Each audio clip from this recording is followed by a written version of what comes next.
Good day everyone, welcome to Rana's Radar. Here you're going to find classic cars, hot rod shop tours, behind the scenes factory tours, car shows and of course classic cars for sale. Today I'm here in Lawrenceville at Bowler Performance Transmissions. So if you are working on a project, you're building a classic car or you're simply looking to upgrade the performance of your vehicle, then stick around because we are going to be finding out everything there is to know about transmissions, which one you would need for your application, and why hot rod shops are consistently choosing Bowler Performance. We are going to see the latest products as well as how these transmissions are built. My guide today is going to be Mark Bowler himself. Not only does he own the company, but he has been around transmissions and building them since well before the age of 10. So let's go inside and check out Bowler Performance Transmissions.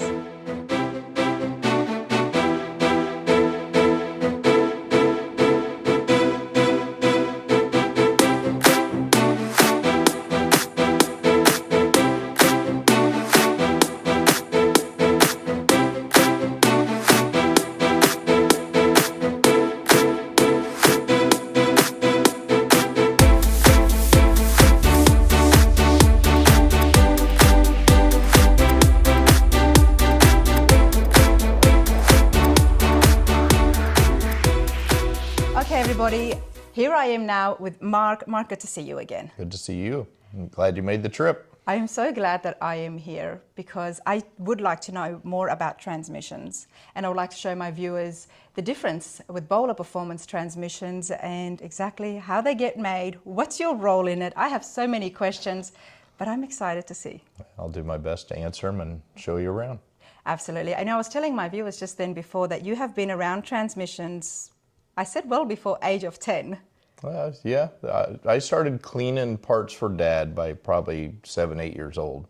So obviously he started in '63, and so I've grown up around it. That's all I've known. By the time I was 13, I started building transmissions. So that's unfortunately all I know. That's all you know. Well, there's a lot to that, isn't it? There is. There's a lot of moving components and parts and figuring out how they work and work well together, but that's been the fun part of it.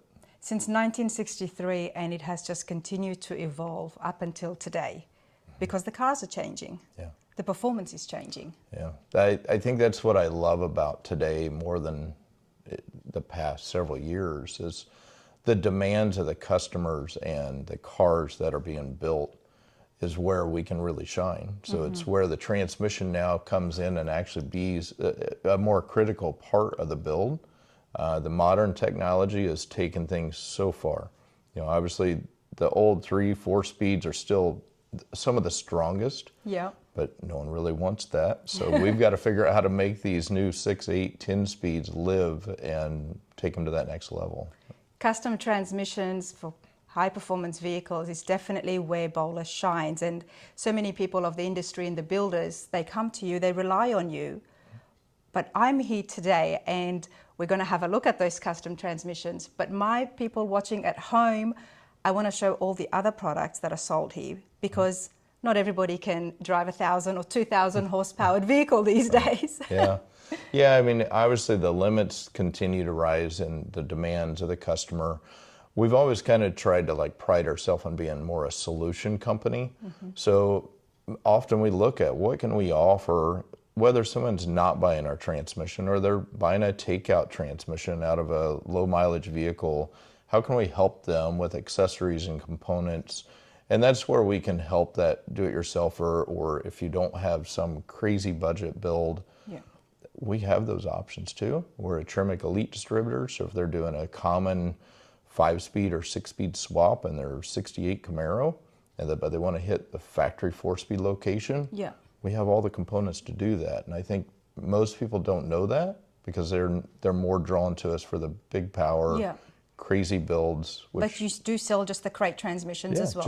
We have them on the shelf ready to go, new Tremecs, and so we can definitely cater to that market. And the benefits of that coming here is you get to get those accessories so you have the right fitment to go on the chassis. Right. I always tell people that, you know, you're going to get the same customer service buying a stock Tremec as you are going to buy a 1,500 horsepower custom built transmission. We're going to take care of you just the same way. So that's an option they need to know. Without a doubt. I've seen Mark plenty of times at the car shows, along with Jesse and Chester and the entire team. Guys are super helpful. I mean, one of the busiest booths at the shows always. And I don't know if people are actually coming to buy or they're just coming to hang out and say hello to you. I think a little both, you know, so the shows anymore are, I look at it as a customer appreciation. So we're more a hospitality tent for a lot of the builders that we cater to. We're obviously there to sell product. That's our core. But yeah, we love taking care of the customers, showcasing our products and letting everybody see that. And of course, love supporting the shows that supports this whole industry. That's right. Behind the scenes factory tour is what I'm after today, Mark. So I do want to see how some of those upgrades happens. As well as that, I need to get an education on the different types of transmissions out there, and hopefully that'll help some people at home as well, and exactly what transmission we would need for what application. Okay, we'll go over some of the details and go through things. Let's go. We're here right inside the office, of course, with everybody's desks, and we're here on a Saturday. We're here on Saturday, so you're not going to see much action today, but I'll try and give you as much action as possible. But yeah, we're in the front office. We're the tech and sales and office administrator. And I'm excited, everyone, because Mark here is very smart, brilliant man. I mean, I am going to repeat the story. It is one of my favorite stories. Built a transmission, blindfolded, on stage. On stage. And so I've got the right person with me. Yeah, it was an interesting contest. Loved being part of it. We got called. For years, you know, I used to go to what was called ATRA, which is just an organization for transmission rebuilders. We always joke and say, oh, we've done it so long we can do it with our eyes closed. Yeah. So that organization said, all right, we're going to challenge. And they challenged, I believe it was like 200 people. I don't know how we made it on the list, to be honest, because we was just a no-name shop at the time frame. But I applied, we got on, showed up, and it was interesting. Blindfolded, and you were on the clock. I was on the clock.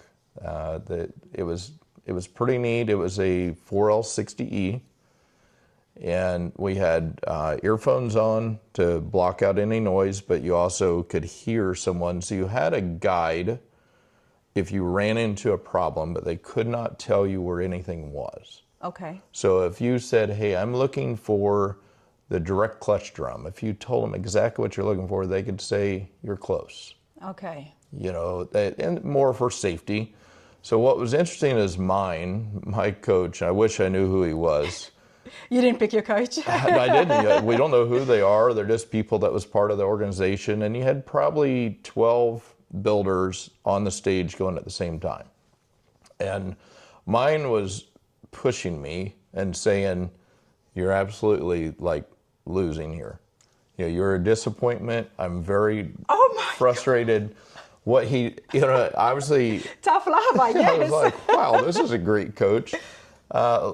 It worked well for me because that's how I was always raised, was that always corrective criticism or pushing me. So I would just go and I just kept speeding it up and going faster. And of course I sliced my hand, blood's going there. I could feel the blood, and I'm like, just keep going. And he's like, well, he goes, you might as well finish at this point. You're close enough. So you had to put an O-ring on after you torqued the pump bolts. And he said, take your blindfold off and look around. And when I looked around, there wasn't anyone that was even halfway done. Wow. I looked at him, and I'm like, you silly man. You beat everybody by a mile, obviously. Yeah. Wow. Until the second day. We're not going to mention that part. That part annoys me.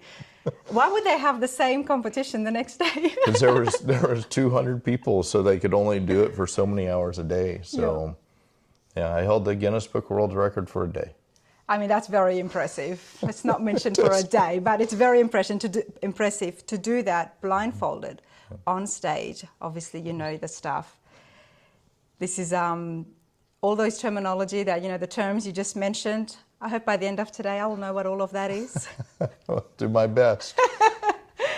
Let's get started, everyone. Since 1963, right here in Lawrenceville, Indiana, you have not moved. Nope. But there has been expansions. Yes. So we built this building we're in now in 2003.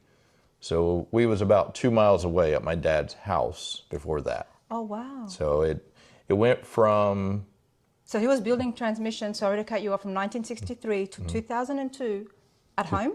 Yes. Okay. So in 90, let's see, I'll have to do my math here. From 63 until pretty much 92 was in his garage at the house. Like our literally mom and dad's garage. Okay. In, I think it was 92, he seen I had enough interest that he built the first garage on our property. Just I think it was a 20 by 30 or 20 by 40 building. You could fit 2 cars in it, and we had 2 rebuild benches. And I was there all the way until 2000 and basically 3 is when I built this. So 01 is when he retired. Mm-hmm. And what got him started? Necessity of his own, I think it was a 61 Ford, lost reverse. What does that mean, lost reverse? So he had no reverse. He couldn't back up. Oh, he actually did not have reverse. Yeah. Okay. So yeah, he went and they didn't have the money, so he pulled it out and figured it out. And then somebody's like, "So you know how to do that?" And he's like, "Well." Apparently. He was just always a very mechanically inclined man, not afraid to do anything.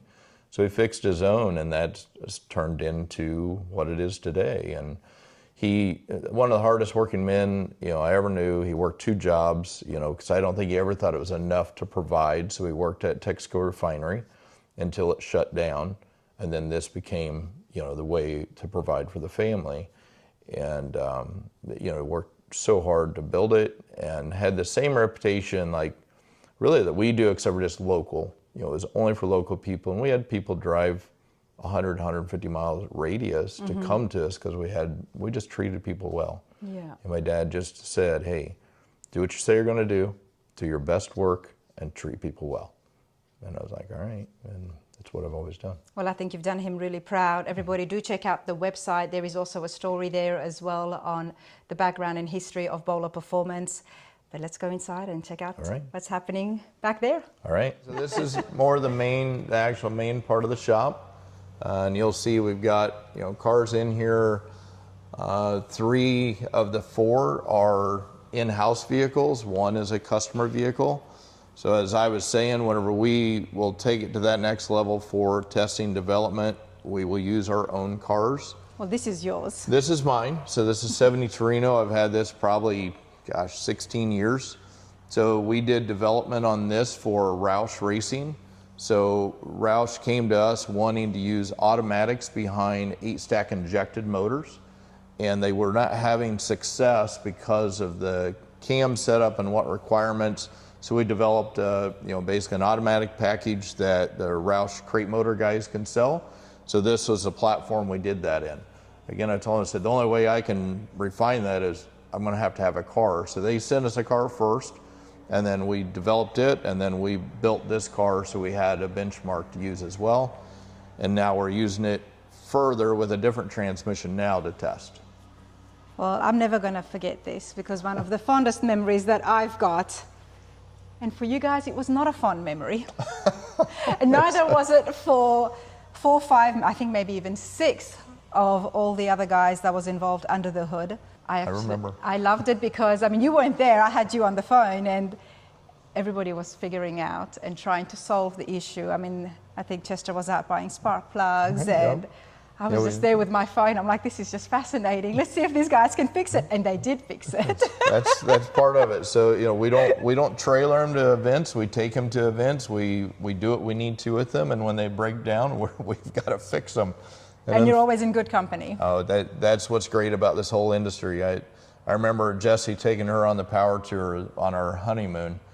And she didn't know this industry. I said, the best part is we'll meet so many people when we break down. And she's like, we're going to break down? I go, well, probably. Most likely. So, yeah, they are not engineered components. They're putting the best components we can into them.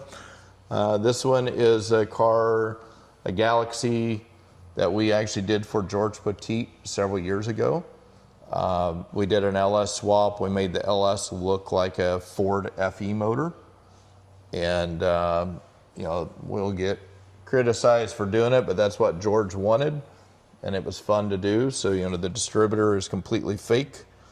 And Really? Because they don't need one, obviously, the LSs. No distributor needed. So we machined all the components to do it, and we made the riser and the adapters, and made everything fit and work. And obviously we did 4L60E. And when he started getting rid of some of his cars, Jesse and I enjoyed this car so much, because one thing that was great about George in this industry, he supported so well, is he wanted to be sure they functioned and drove. And so when I got done with the conversion, he said, okay, now go drive it on the tour. We drove it on the Good Guys tour, and he goes, and if it survives, you can deliver it. Wow. And this was before, I mean, at that time, it was mainly all trailer queens. Oh, yeah. Yeah. So, it did well, so we delivered it, and I'll never forget, the first thing he did was get in and just full throttle and just take off, and I'm like, oh, that's why he wanted us to sort it out, which I loved it. He never built anything to, just to look at. He wanted to use them, and it meant a lot to us, and, George meant a lot to us, so to have one of those cars that we kind of put together for him means a lot. We're getting prepped to go to the road tour again. I think we're going to join Rick and the guys in Vintage Air on the road tour. So we'll get it all fluffed and ready so we don't break down. Well, it should be a lot of fun. But George Petit definitely will be missed in the community. Yes. Now, you said a customer car, Mark. Yes. Why would a customer have their car here? So this particular, 63 Chevy, they did an LT4 engine and a 10-speed. And when they got it all done, it did not move, it did not shift or function. The engine only ran. So because we don't take on a lot of work like this, we don't mind. This is a really good customer. He trusts us, we trust him. He's patient, because these projects will take a little longer. Mm-hmm. But he also knew who else is going to figure out what it was. And it really had what I call a communication problem. What many don't know on these new transmissions, the engines, if they don't have the proper engine and transmission controller, they will not talk to each other. So that's exactly what they did. They had a mismatch, wrong harness, wrong ECM, wrong TCM. So we gave him a couple options of how we can handle it and ensure that they work. And we'll finish up. We're changing the wiring and the components and get it dialed in for him. So, we're knowing that, again, we can solve a lot of the odd solutions. Yeah. We know the components well enough, what does work, what doesn't work well. We're going to get it dialed in and function for him. He got the 10-speed with the LT4? He did. As kind of like a package? I think if I understand correctly, so original patinaed truck, new Roadster Shop chassis, of course, bare brakes, it's got all the right components. I think it was just a takeout engine, so out of a low mileage vehicle, and a takeout transmission, but not out of the same vehicle. Right, marrying to the, okay, yeah. Yeah, and then he bought an aftermarket harness and controller and didn't realize everything has to be specific. And we see this too often. I remember at SEMA, first people is jumping and putting 10 speeds in vehicles. I knew for a fact the ones that was being there could not have functioned. Mm-hmm. So I went and asked him, I said, does that move? Well, not yet. Not yet. I'm like, I know, because everybody's telling us, can I do that? I'm like, it can be done, but not in the fashion that you're wanting to do it. So you need the right accessories, the right things to really marry the two together. Yeah. And you got an El Camino here. Yeah, so that's Jesse's. Jesse's El Camino. Yeah, so she's always wanted a 59 El Camino. So it's, again, just a patinaed car, but we're putting a new Holley system in it. She so needs to bring this to the next show. I want to go for a ride with her in the El Camino. She wants it done. Normally Fridays is our hot rod day, so we try and drive a hot rod every Friday to work. So she needs me to get this back going for her. So it's got an LS swap in it, and we're putting a new Holley controller in it, and we're putting the 8 HP, 8-speed transmission in it. So we can't leave anything alone, and if I can utilize one of our cars for additional development, we will. This is beautiful. I love the color. It's a fun car. Okay, what have we got here? All right, so this will be starting into like the transmission build area. Okay, so I am excited, but first of all, Mark, tell us How many different types of transmissions is there? Well, there's a lot of transmission types, from everything from old school 2-speed power glides to modern 10 speeds today. And what we see the biggest demand is modern overdrive. So that can be manual and automatic. I would say, still 700 R4, which many people recognize that name, is still fairly popular, starting to fade out a little bit. We still work on those. 4L60E, which is a more modern overdrive version of that. The 4L80, which we call that kind of the big brother, the 4L60. Then you get into 6L80, which is a 6-speed automatic. We do not mess with the 8-speed 8L GM version, but we went to the 8HP, which is what we started talking about, which is a Mopar BMW transmission. And we'll just make that fit the GM, Fords, Chryslers, whatever. Then you've got the TKX, which is a 5-speed manual, and the T56 Magnum, which is 6-speed manual, and the 10L90, which would be the newest GM 10-speed, and then what we call its brother, which is a 10R, which is a Ford version. So the GM and Ford it's a group venture on that 10-speed, even though they're completely different. The internals are very similar, cases are different, some of the pump pieces and valve body pieces are different. So you can't use one to the other, but that's still a popular transmission today. And these would be the most common ones that we see, and especially in the classic cars, in the restorations that take place. Yeah, and again, usually how we're going to guide that is what is the engine that they're utilizing, what is the customer's requirement or request, what is the horsepower of that vehicle. So those are kind of the guiding points. So if somebody called us and said, hey, I'm building a 400 horsepower LS motor, we're probably going to go right towards a 4L60E. Do you have one here? Not in process, but I could give you one that's probably ready to go out the door. So this would be a finished 4L60E. I should be able to pick that. Yep, this would look like yours. Yeah. If I would have thought about it, we should have had one apart so you could play with one that you're going to have in your own truck. So this is an LS version, and there is another variation of the 4L60E. There's actually 3, so we could get into a whole education process of that. But they need to really be careful. So there's a removable bell style like this, and there's what we call an integral bell style, which means the bell housing is made onto it. So it is more like the more like the 700R4 design. A lot of people don't understand the differences. They can all be made to work with different applications, but they got to be really careful because, again, we come into that converter fitment because bell housing depths are different. So we see a lot of mistakes made here. There is actually a version that is a removable bell that was pretty much 98 to 99 only, that didn't have this peak bolt pattern or the top bolt. The bell housing is shallower, but people think because it's a removable bell, it's for an LS. And then they go to bolt it in and it does not work, or they run into issues. So if it doesn't have this peak bolt hole, it's not going to work for an LS. Now, we also see that people think, well, it's removable bell, I'll remove this bell housing off from it and put it on the older one. No. It's a big no-no. I mean, so why do they make it removable? What is the main purpose behind it? So basically, GM's reasoning was they also use these in 6 cylinders and even 4 cylinders.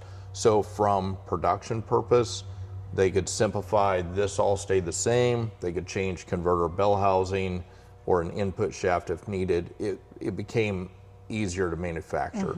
Because earlier models, so from 93 to 97 4L60Es, if it was for a 4-cylinder, they had to cast an entire different case. If it was a 6-cylinder, some of them used the same as the V8, but it changed a lot more. So from a cost of production, that's where GM got better. Now what we loved about it is also gives us an option. Now we can change and bolt a different custom bell housing on. So we can make anything fit anything. So we love whenever they give us removable bells because we can do our best work. Now, of course, that's again a modified 4L60, But all the transmissions, you're a major distributor for Tremec. Correct. It's not just these modified transmissions, because there's a lot here, and there's more in the back as well. They can't all be modified, right? Most of them are. But do you have some stock transmissions just here, ready, available for people at home working, just to put it into their vehicles? Yeah, once we kind of transition back to the warehouse, I'll show you, we stock several, like hundreds of Tremec transmissions. So yes, we're known more for the custom side, which we love. That is our passion. But they can buy a stock Tremec out of the box from Tremec, which is a great transmission to fit in their their classic car. But we make all the components to make it fit, from the cross member to the shifter. So if we need to fit a factory 4-speed location, we can do that. A lot of people don't realize that.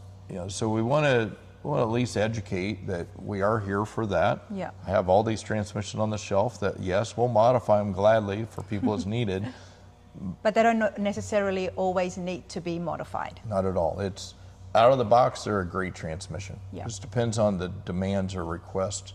If you're just building a road tour car, out of the box, Tremec is great. Yep. And the awesome thing is that if you give these guys a call here, you can actually guide them, asking those questions on what is the car, what is the engine, what are you going to be driving, and how often. I feel like we wear people out asking the questions, but there's a reason behind it. There's a reason, yes. We have to know what the balance of their motor is. We have to know, what the crank offset, if it's an early crank or late crank.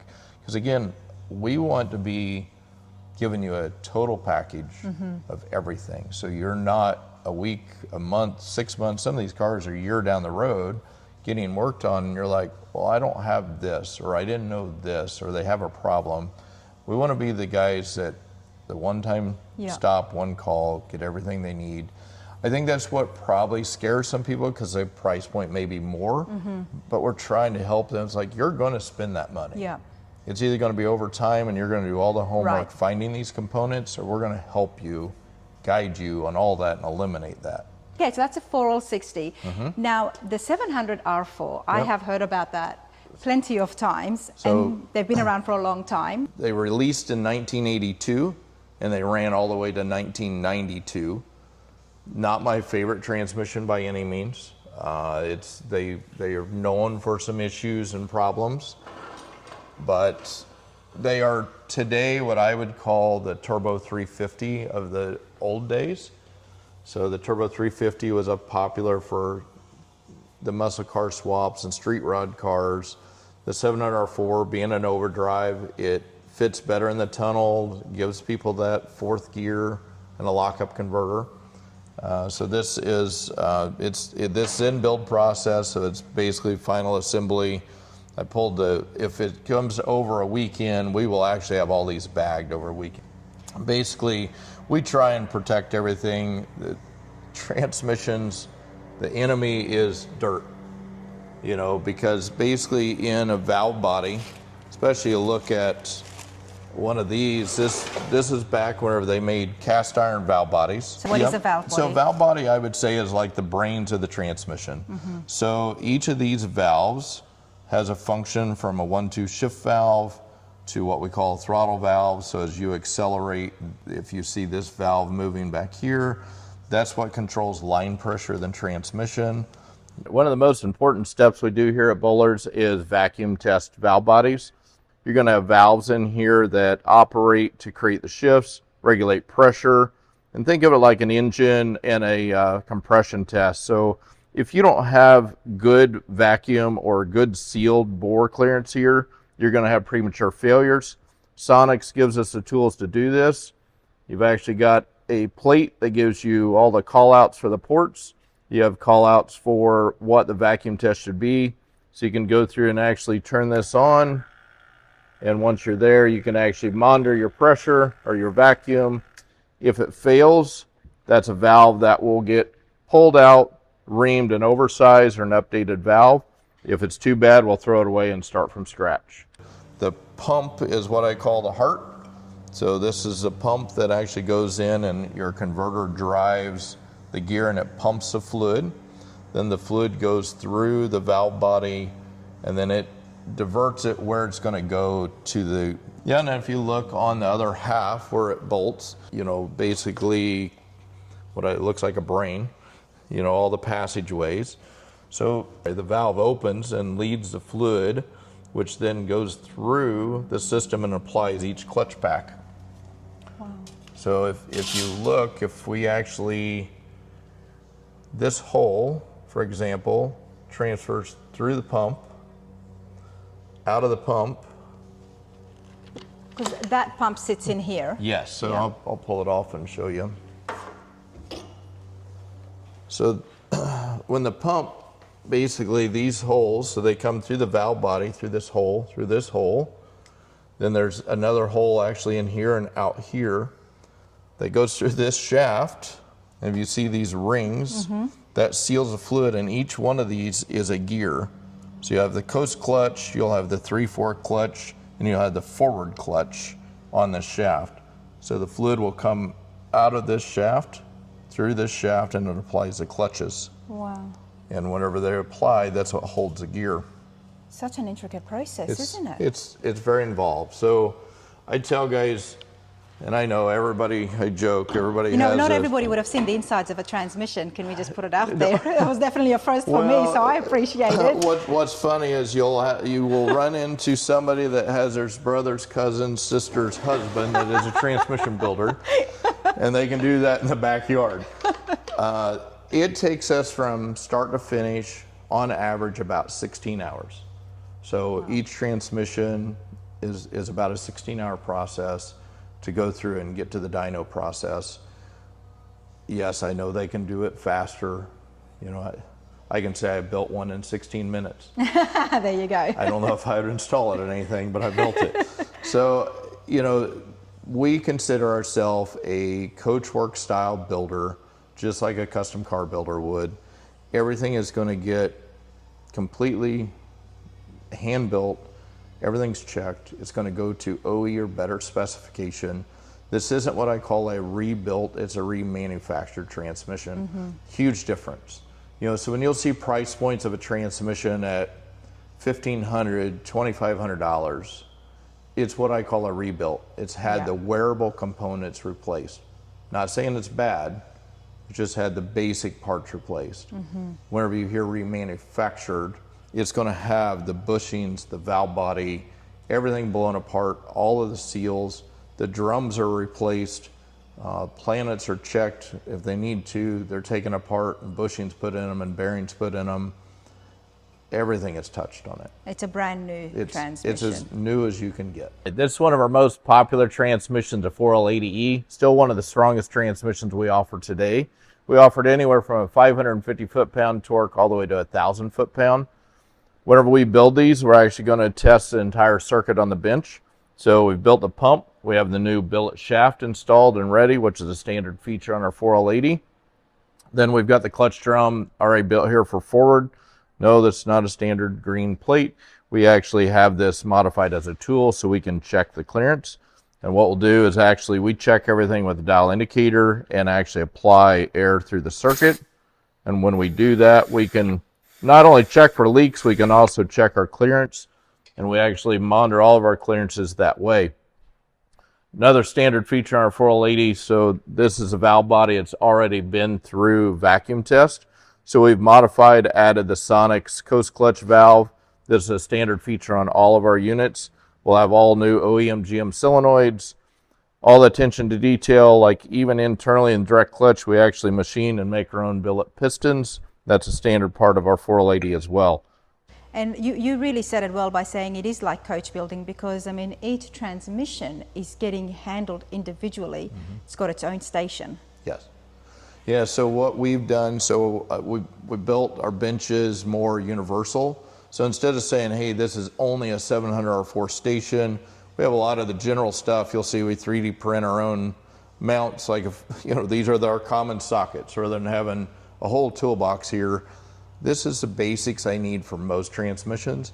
And you'll see different sockets at different ones. So we may favor one bench for a certain transmission, but then we've got carts that we've had build. We had Aero Components actually build us carts, and you'll see them spread out through the shop, but these are more tailored to the transmission specifics. So this is for a 4L80, this for a 700 4L60E. So you'll see the different thicknesses of plates, all the thrust washers. If you open the drawers, you'll see, they're kind of a mess, but the specialty tools that are needed for each of these components or each of these transmissions. So they can just be rolled over to each bench, depending on what they're working on. Yeah, being that, again, we're not trying to be this mass producer, this gave us the more flexibility to be able to just, hey, we'll cater everything here, and we don't want to be chasing parts all the time, so we can literally get the core stuff to make the refinements here. So we've got a parts guy that you'll see some of these bins on the shelf. They'll have a customer's name on it, so he will pull all the components that's sold to that job that are internally. They come over and get tagged, so we know what we're working on. We can pull that, and that's going to be everything we know we need, no matter what. And then these will be the selective components, and then we document that in the build process. You'll see each customer gets their own cart. Yes, pretty much. So, we actually, when we say we blueprint, I mean, basically, again, it's all handwritten stuff, so it's nothing like pretty, but we'll write the customer name, what it is. We'll know every specific detail, every clutch clearance. If we use a part outside of what they pulled us, we make a note, so whenever we update the invoice, we know it pulled from inventory. So, there is no, I can't say, every transmission built the same. Yeah. Because we don't know what it's being built for. I may set this valve body up different than the next guy, depending on his use. Yep. What else have you got here that I can see? Well, I guess we can go close? this direction. So this is actually a new 8HP 90. So this is one that we're using for development for product. So it's a lot more beefier, isn't it? It is. It's a big transmission. Even though it's short, yes, it's a little stouter, taller, but this is a 8-speed. So we'll do, like, one of the tall points in the car was a vent that stuck up out of here, so we did a low profile vent that actually would get everything and keep the transmission where it can breathe properly, but not be sticking up so high. So we was talking earlier that these transmissions do not have a physical shifter. So a lot of people think this is a shift lever. So if you look on, like on the 4L60, or I'm sorry, the 700, it's got a shaft that comes out the side, and this is a physical gear selector, park, reverse, neutral, drive. So because the 8HP shares a similar, it looks like it's not. All this is park. So if you look right now, it's locked in park. Whenever I do this, it will move. Oh. So the only mechanical feature to this is to put it in park or out of park, and that part of it's actually electronic as well. The strange part is if you lose power or your battery's dead, there's no way to take this out of park without pulling this lever. So you can't push your car, you can't tow your car if you had a battery or a major electronic failure. So we develop a kit that bolts on where you can have a lever inside your car where you can pull it so you can push your car. There's those flaws that you were looking at and trying to better it. Yep. I love it. So that, those are the things we'll do. Now this is a your customer. lever sorry, Mark, your lever goes from here, from under the car, all the way. You have a pan mount bracket that bolts here, and then the cable that hooks up and it routes up and has a release lever that you can mount inside the car somewhere. I think what's happening here, Mark, is people are going to fall in love with the latest stuff coming out from the factories. And then they want to put it into their classic cars. And you're finding that solution. Yes. To make the two meet. And I think it's brilliant because, like you said, OEM, the factories, of course, they do the rigorous testing and the quality control. So you know that the guts of it is going to be a good product. Yes. And if the demand is there, which right now it is, but then again, you're still fixing those flaws in the same process of making this more now adaptable to a Camaro. Correct. A 68 Camaro, in Right. your case. So this is another, so that is a 90, 8HP 90. This is an 8HP 70. The difference? Now, the difference, this is what they would call a little smaller transmission. Basically, they recommend so an 80, or I'm sorry, a 70 would be good to 700 foot-pound of torque. The 90, they say is good to 90 foot-pound of torque. That is their classification. Or I'm sorry, I said 90. 900 foot-pound of torque. Yes. Let me rephrase that. But we are seeing that the demand is a 70 because it's a little smaller bell housing. So this one is actually one of the development ones that goes in the El Camino. But we will actually go through and build this unit and update the components and actually build to handle more horsepower. So that's the really odd part that we're seeing. Again, with the internet specialists out there, everybody thinks this off from the shelf will handle 1,500 horsepower. I'm not saying it won't. We're trying to learn if it really will. And the only way we know that is to put it through the testing and understand what is possible, what isn't possible. What we will do is buy as many used transmissions as we can, because we'll take them apart and see what is failing. So whenever you see the failure points in a stock Dodge Ram pickup truck with 400 horsepower, it opens your eyes that it's not as strong as everybody thinks. Now, there's missing data sometimes when you buy one from a salvage yard. How was the vehicle used? Was it towing a 30,000 pound trailer? So we'll get as much data points as we can. So we just continue to buy as many old cores that we can. And obviously, as people break things, that's how you learn. Yeah. But what taught me so much when Dad and I used to build is what you've seen fail in everyday pickup trucks. It taught me so much of what we do today. So again, when we see failures in everyday vehicles, I know what our customers are going to do with them. Yeah. There's no way these things are as strong as people think they are. A lot of it is what we call torque management, meaning through the computer, they're taking horsepower away through the shift. That's how they live. But I also know our industry well enough, they start adding as much power as they can. Yes. They take that torque management away. That's when parts start breaking. So what do you do, Mark? I mean, I see you've got the drum out.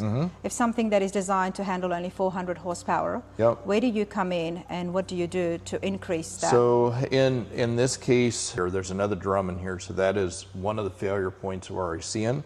So we will take and machine that out of like 70, 75 aluminum. So it's much stronger quality. We will also change, so we're seeing pressure plates, which is the top plate in the transmission. So these are your clutches. When this applies, there's pressure, fluid pressure that applies these clutches to clamp. So they basically, when you're not in gear, they're spinning all the time. Where fluid pressure clamps them, that holds and changes the ratio. So we're seeing these top plates actually warp whenever they're increasing pressure. So we'll make a heavier duty pressure plate. We can actually make them thicker by machining a snap ring groove. So we'll touch every aspect that we can. And then obviously the computer. So this is what we call a mechatronics. So each one of these is very unique to the vehicle. So we're actually looking at solutions to make this more user-friendly for different computers on the market. So we try and look at every part of the transmission. Yep, on the back side. So I can't really pull it apart, but I'm sorry I didn't have one out apart. So underneath here is actually a computer board and does all the controls. And of course, this is the connector on the outside of the car or outside of the transmission that connects to the engine computer and makes them all talk. So, and these are speed sensors. And this is on top of the transmission, I'm guessing, sits on the top It's actually part? on the bottom. So it goes right underneath the pan. So as soon as you pull the pan off, that's what you see as a valve body. Oh, okay, and the underneath computer. it, yep. So this, it's on the bottom side. Wow, okay, that's starting to make sense. Obviously, you are replacing the actual and changing the material and making the existing parts stronger by adding the grooves and stuff. Correct. The same technology we've done to 4L80s and even old school turbo 400s. that same technology applies to this. It's just different parts. Yeah. So we've learned over the years what we can do to materials and pressure plates and gears to finish them or strengthen them. Then you just apply it to a different transmission. What you can't do is just go in and assume, oh, that looks weak. You have to figure out, is it really weak? Is it even a stress point? You know, and you find those areas. Stick around, everybody, because not only this, but we are going to be going and checking the dyno station. Oh, yeah? It's not just about making and fixing them, but of course, Mark, you have to test these transmissions and put the stress on it. Yeah, we test everyone before they leave. So everyone goes through a dyno session before it leaves here. So am I going to be able to see that today, Yep. being a Saturday? Yeah. Okay, good. Right, this is small. Yep, so this is a Tremec TKX. So this is actually a perfect example. So this customer just bought an out-of-the-box Tremec. Okay. So they actually need a different shifter for their location in their car. And then when they add a hydraulic unit, so most of these will come either set up where you can put a hydraulic sleeve here, or we use Tilton. Depending on the bell housing height, we will change and put this front cover on. This is where we see a lot of people make a mistake. When they remove this front cover, that's actually where the bearing and the shims ride to set your in-play and clearance. So we see people pull this off, bolt this one on, and never check the in-play or transfer the shims out of here. Whenever they buy them from us, I think why more people are starting to realize we're going to install their shifter. So this is our own, what we call nightstick. We've made it 25% shorter throw than the factory. We've also changed where, if you notice the top, it has a clockable arm, so we can clock this 360 degrees. And we have different offsets from a 1 inch all the way to a 3 inch. So we can actually ensure that this is going to be exactly where their old 4-speed, shifter was and line up with their console. So whenever it leaves here, when they order it with the shifter, we're going to leave here installed with everything. Now this, we do not charge any additional to install these items. They've bought the transmission from us. This is again a stock Tremec. We will not touch the internals. We manufacture the shifter. Tilton manufactures this. We know the potential error that the customer is going to have. So we install it, set the clearance.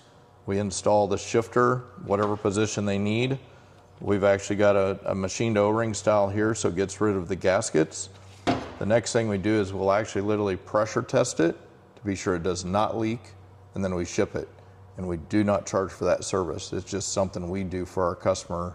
So whenever buying the product from you, I mean, that service alone, nobody's going to get that by buying something online. They will not, and we get it. So we became, I guess, frustrated is the best term. Tremec is very price competitive, which we're good with that. But it seems like it is a fairly flooded market, so everybody wants to add every accessory for free. We don't want to discount the product because we're going to offer more. So you may see that, no, we're not going to give free shipping. We're not going to give the free shift lever. Good for them that do it, but we're going to give the customer service and the options there. So that is, I guess, our free courtesy. Instead of free product, we're going to ensure that it is set up correctly. It works when it gets to you. You don't have to worry about it. But it's also about the manufacturing that goes into these products and how much time and engineering has been involved. You get what you pay for, isn't it, Mark? Yeah. So we'll actually pivot over here just for a minute, only because I see this one is actually set up, and obviously they left pressure on it from yesterday, which is fine. But when we say we pressure test, so this one again, customer that got our nightstick, so this is a T56 Magnum, so this is a 6-speed. Got our nightstick version, it's installed and ready. We'll actually got a gauge on here, we plug the vent, so we're ensuring that there is no leaks here. We'll actually, if we're in a rush, like we're trying to get it out in a faster fashion, we'll literally take just soap and water. Okay. Spray it down, be sure there's no bubbles formed or anything like that.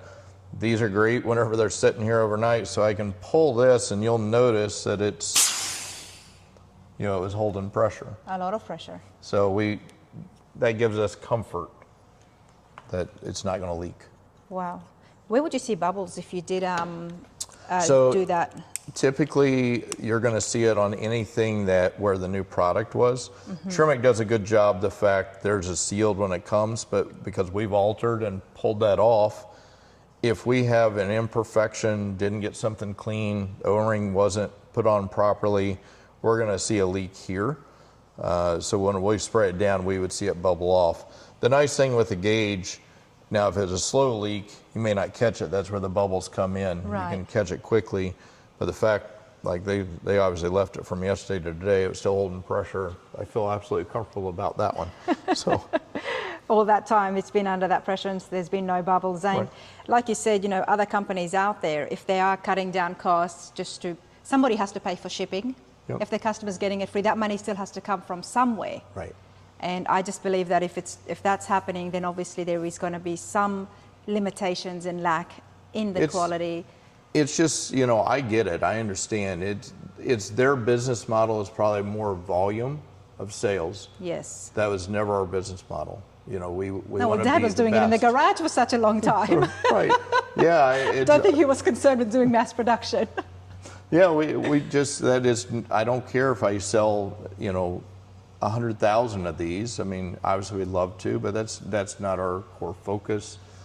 Again, we're not going to be right for everybody. If they are chasing a price conscious point, we're probably not a good fit. If they want the best quality and they want the attention to detail and they want the customer service, we're a perfect fit for a stock Tremec customer that wants to spend $2,500 to the guy that I don't even know where the budget is anymore. The transmissions, it's got out of control. Okay, everyone, before we move away from the transmissions, I do have a question, and I hope this helps you guys watching as well. Mark, you know these things, these transmissions, in and out, through and through. Right. Help us out here. If someone is at home and they're looking at whether they're building or restoring something or just looking to change the transmission, what is some important information or tips that you could give before they get started on that journey? Sure, that's a great question, and I would say there's a lot to it. So we have actually a full tech sheet online that somebody can go through and ask these questions, but it really starts with, what is the application? What are you chasing? And what is the horsepower and torque of the motor? And I stress torque because horsepower doesn't break parts, torque does. So everybody's like, well, how much horsepower will you handle? It's like, I don't know, I don't care about that. I need to know how much torque the motor creates because it's what breaks parts. So knowing the torque of the motor is usually the first thing that even sets what direction we're going down. So if you tell me you've got a 500 foot-pound torque motor versus a 700 foot-pound torque motor, it immediately changes even what options are available. Of that is going to be dependable and reliable. It's not that you can't bolt it on there, you can't make it work, but we want to set you up for success. So we're going to learn that first. Then we're going to ask tire size, gear ratio. Now the reason for that is because the gear in the rear end is directly related to the gear ratio in the transmission, and then the tire size, the diameter of the tire, they all play together. So we want to be sure we're setting a combination up that is actually going to work for your needs. We have so often somebody's like, I want an overdrive, but they're running, let's say, a 308 rear gear. They may not need an overdrive unless they are driving 80 mile per hour plus. So we actually have a complete gear calculator, and we show you every RPM for every speed in each gear. And we can also tell you what we call the critical drive shaft RPM. So we know what the RPM of the drive shaft is. The reason for that is if you have an LS motor, it may be able to handle cruising at 1600 RPM. If you've got a big block motor with a cam in it, it is not going to be able to cruise down the highway at 1600 RPM. It may need to be at 1800 or 2000 RPM. So they're thinking, well, right now with my 3-speed, it's running too high of RPM, so in an overdrive. That's great, but what overdrive? Because that may be the selection of transmission we need to go. But then the next part of the equation is, are you willing to cut or fabricate the tunnel? That's a big question right there, because now we're looking at actual custom work to the body of the car. So if that was the first question, let's simplify this a little bit because I'm trying to keep up with you, Mark. Sure, no, There's I'm a lot sorry. to It's take a lot in. of information. No, don't apologize. It's a lot of information. If we were to start with the first question there, if the person is willing and capable of cutting into sheet metal, if the answer is yes, what is the path? Or if the answer is no, what is the path? So if the answer is yes, obviously it opens up more opportunities for more modern overdrives or a 6-speed manual. And that's when they would need to start looking to see the gear ratio. Correct. And the size of the tires. Yep. So if we ask the question first, like, are you willing to cut the tunnel? And if they say no, very limited options. Maybe a couple transmissions. Okay. Maybe. But then the next is what horsepower, torque is the motor. It may throw those two options out completely. Okay, because if it's a higher horsepower and torque, then obviously you're going to have to cut into that metal. Correct. Because you will need a matching transmission. So perfect example is, let's say, a first generation Camaro, 67 to 69 Camaro. If you're creating up to 600 foot-pounds of torque and you want a manual transmission, you don't want to cut the tunnel, perfect. The Tremec TKX, perfect fit for that. There's no modifications, tunnel works great. Well, now it changes. It's like, well, I'm going to add a supercharger. I plan to make 750 horsepower or foot-pound of torque, but I don't want to cut the tunnel. It just took the TKX out of the equation. You can't do that. You can't do it. I won't say you can't do it. You can do it. You're just setting yourself up for a potential failure. They rate them to 600 foot-pounds of torque for a reason. That is the range that they're comfortable in. Once you take it over that, your warranty is void. You know, if you break something, you have no warranty, and now you're starting over again anyway. And if there's no ability to build that transmission above that rating, you're just spinning your wheels. So often, that's why we often ask, what kind of power level? Because it changes what options are even options. Right. But you're right, if the tunnel can't be cut, if you're not willing, because that's a big expense. Yes. If you can't do it yourself, that can be the cost of the transmission. Of the transmission, possibly. that's right. And it's like, so if you're not willing to do that, try and stay under 600 foot-pounds of torque. So I like that. we There try you and go. like guide them of, don't focus on you want so much power. And I love information like that, especially when it's right at the beginning of the build. Yes. To get that and knowing the, what is it, the 31 spline and what the gear ratio is. Yep. Important to know that, important to know the size of the wheels and tires, because it all plays a factor. One thing affects the next in the drivetrain. And unfortunately, you don't know till you drive the car. If it's a bad combination, it makes the car no fun to drive. Yeah. So that's why we ask this question up front, and why so many of these builders, we ask them, it's like, if you don't have this information, just wait a little longer, until you know, because I get it, that the image of the car, of how it sits, can be dependent on the tire size. Yes. So I understand how critical it is, but then they want to order the transmission. It's like, we just want you to do this once. So Right. if we have this Don't info- be like me. Start right at the beginning. And you won't need to change your tires and wheels and chassis a couple of times. But I do appreciate that. Let's continue on. Yep. Okay, when we first spoke about coming out here, what did I get most excited about? You have a dyno in-house? So we have a dyno in-house, which I think a lot of people may not understand what type of dyno. Which is why my next question after that was, transmissions need dynos. Yep, so it's a specific transmission dyno. So a lot of people know it as a dyno is something you drive the vehicle on and load the car. This is specific to a transmission. Now they sell dynos, so it's not like, oh, this is just this rare thing. But what we've determined over the years is the dynos that you can buy don't necessarily test the systems and the development things that we cater to in our industry. So this is our own like Frankenstein piece. So it's got a modern LT motor. So it's got an LT1 480 horse motor. We have the transmission, and we've developed where we can rotate and make any adjustments live on the dyno. So if we need to make a valve body change or an orifice change or something specific that we want, we can do it here by modifying it. And then we've got an eddy brake that has an 800 foot-pound load cell, so we can actually load to 800 foot-pounds of torque on the eddy brake. We've got it set up where we can run any kind of transmissions that we offer, except for the manuals. The manuals run on a different machine, just a spin tester. And is that because of, that's why they've got such a big versatile Correct. plate? That's right why here there's with so all the many different holes. bolts? So we machine it to fit all the different configurations of transmissions.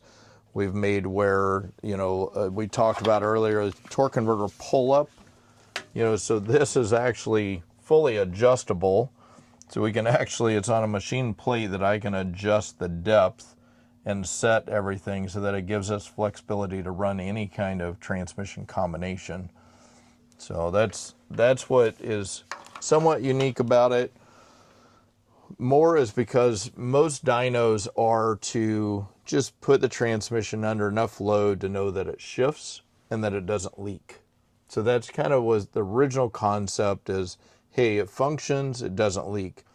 We wanted to really be able to truly load it, simulate from a launch to going up an incline, the different environments.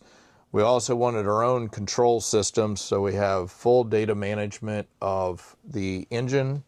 We have all the data management of the transmission. Sorry, Mark. Yep. Can you go into the other side? Or Yep. no, that's not Sure. allowed? Or? Yep.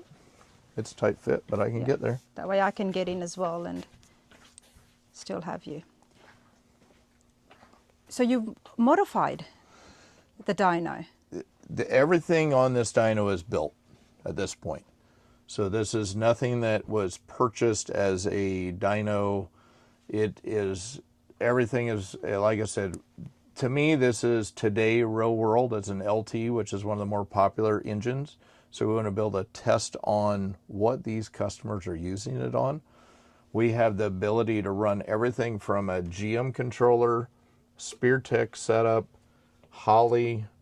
We've got the HGM controllers. For the 8HPs, we can run the Turbolamic, the Max ECU, all of the brands that are known for the systems, we can fully test.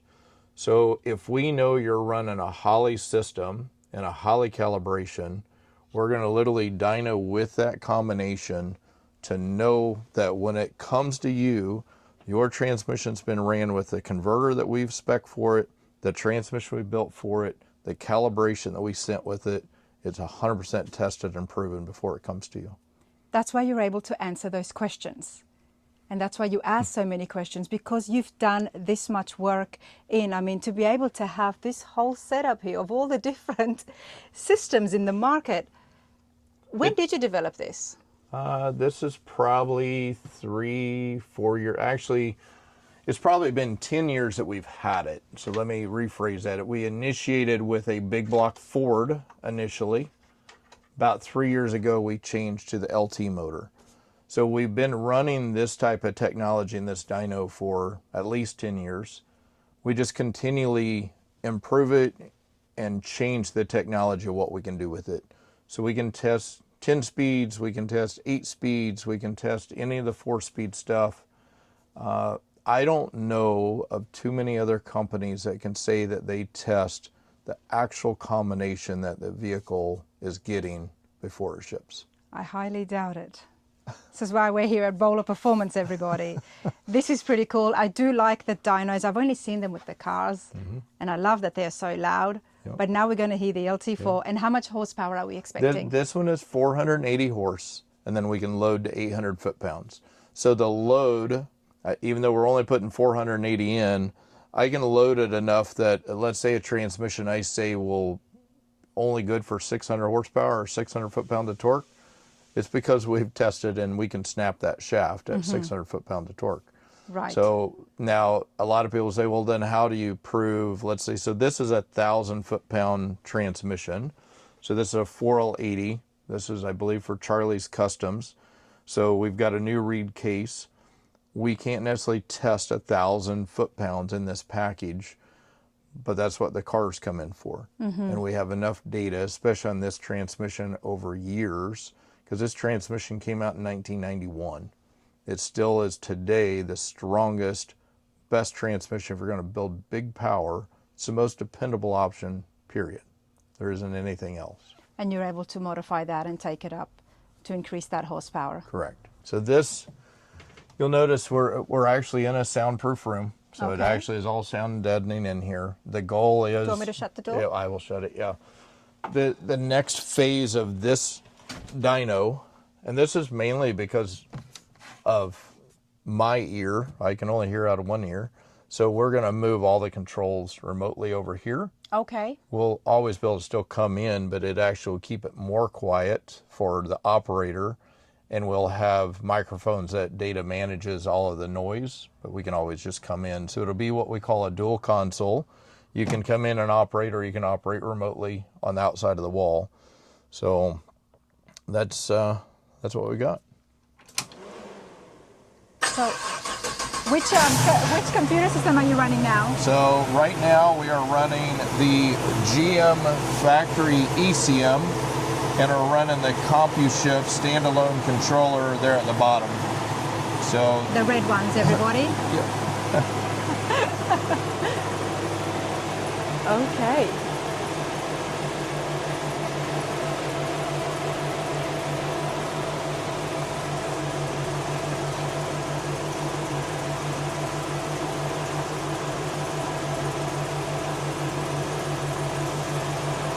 So you'll see we monitor, like HP tuners will monitor the engine information at all times here on the transmission. Because we're running a CompuShift on this particular setup, we'll monitor the transmission on the iPad. So this is going to show you, what gear we're in, the temperature, line pressure, command, RPM. This screen is going to show us the pressures of the transmission. And this will show us the flow of how much fluid is going through the cooler and the cooler rate of flow. So that's what this monitor is doing here. This monitor is actually the cooler flow. Wow, okay. So we monitor everything we can. Some transmissions you can monitor more pressures than others. The GM only has really one pressure port that you can monitor from. So we will... As we can see, it's only in gear 1, which is why it's going... But once we engage, so we have something unique in the fact that we can actually disengage from the engine. So it looks like a boat control because it is a boat control. So whenever we turn it on, we are now engaged to the transmission. The reason for that, and I know it may sound bizarre, but it gives us the opportunity to reverse the rotation of the motor. The only reason we'd ever want to do that is if we ever want to do something in the boat world, because boat motors on a V drive goes opposite direction. And we did development for a transmission for the boat industry, so we built the dyno so we could reverse that. I so would not be surprised. I so would not be surprised, Mark. It's constantly evolving, the company. We'll just leave it at that. So we will...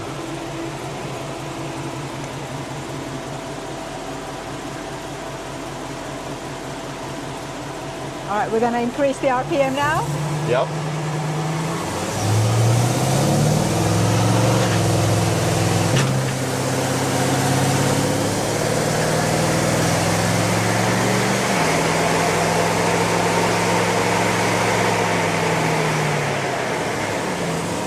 So that was it. It basically automatically went up through the gears.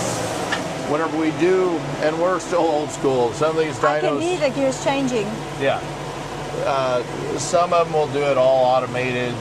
We're still old school. We hand write it, we watch it, we monitor it, we run it ourselves. Every customer will get a dyno sheet. This is our basics. We're always going to run a 10% throttle, 20 and 30%. If you notice, so I ran this morning, so I actually ran 110 degrees was our starting baseline, ran it to 203 degrees. Average dyno session's probably an hour, hour and 20 minutes.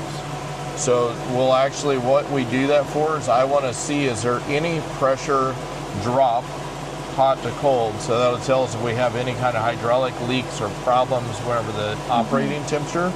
And you'll always see some difference because of the fluid capacity. But like CompuShift and a lot of the controllers will actually compensate line pressure with the heat. So we want to be sure all that's reacting properly.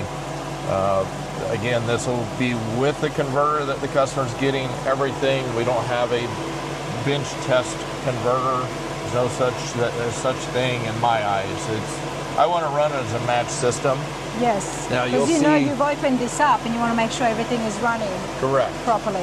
You had asked earlier, so we even have the ability, so if somebody wanted paddles, and if we know a customer's running paddle shifters, we actually test the paddle shifter with it. So if you notice here, see, when I build a Chevelle, I would have paddle shifters. We're in auto mode now. If I pull this, pull the paddle, it switches to switch shift. Once it's in switch shift, the only time it's going to shift is when I pull the paddles. But if we're going to sell that package to somebody, we're going to, again, 100% test it before it ships to this customer. Yeah. I want to know that everything talks. But at this point, I'm in control instead of just the controller. So we can...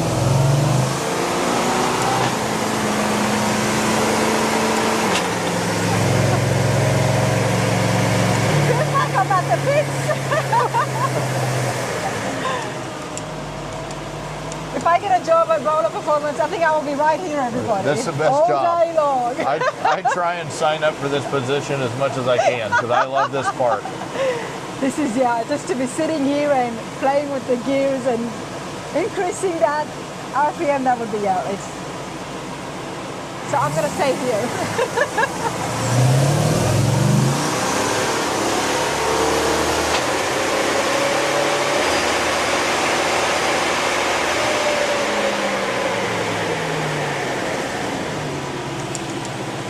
This is just brilliant, everybody. You know, not only are you getting these transmissions, modifying them, meeting the high standards that all these builders and car enthusiasts are expecting now, but your testing and the quality control involved here is just, it's really outstanding. And I knew that the name was big and it was right up there, but I was like, why? What is this man doing? What is going on in this factory that consistently, over and over again, the hot rod shops, those award-winning cars, not just the show cars, the cars that are getting driven, millions of dollars are being spent on it, they're coming and relying on Bowler Performance for their transmissions. And it never gets mentioned or that much emphasized. And I think it's such a core component of the entire chassis. It is. It's, you know, you don't think about a transmission until it doesn't move. So it's, you know, it's the last piece of the puzzle. Isn't it? But, you know, obviously I tell everybody, you know, without the properly matched transmission, it can make the difference in a good car to a great car. Mm-hmm. And we get so many opportunities to ride in these cars when they're done, and we can really dial in what they operate even after the build from the tune and the calibration in the car. And that's one thing that our customers enjoy about this process. I always tell people I was a customer before I was a owner of a company. Yeah. So I know what it's like, and I know what it's like to get bad customer service and poor quality parts. I never wanted to be associated with that. So we want to give the best thing. And because you know there is so many companies out there, and from the consumer side of things, everybody's trying not to get ripped off, which is why I make it an effort on the channel to come to these factories behind the scenes, mm-hmm. talk to the owners, see the actual factory in operation, to give that reassurance. Yeah, they need to see what's going on. And I say we may not be a big mass assembly manufacturer, but again, that's not my business model. It was a coach built one-on-one. You know, the transmission starts with one person, ends with one person, and ends here, and it's built to everybody's specifications that they give us, and it's what we pride ourselves on.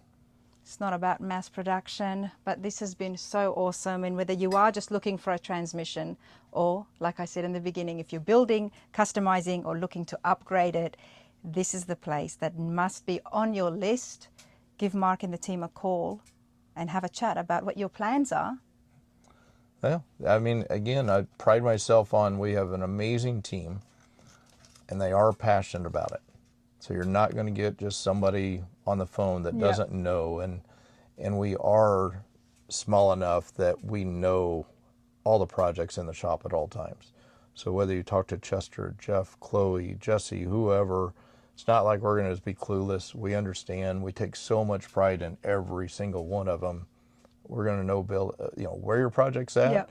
Yep. We even have full, I know it seems crazy for as small as we are, even AI capability of what our schedule is, who's on the build, as it moves. We have a traveler system, so they know up front as soon as it gets to dyno phase, Yes. when it's done to dyno phase, when it goes to ship phase, and it flags the whole system. Absolutely love it. This has been awesome. Mark, I do appreciate you. All those details on the screen and in the description as well. This has been such an eye-opener for me. I've learned so much more about transmissions today. Glad you enjoyed it. Absolutely. Thanks a lot, Mark. Yep, thank you.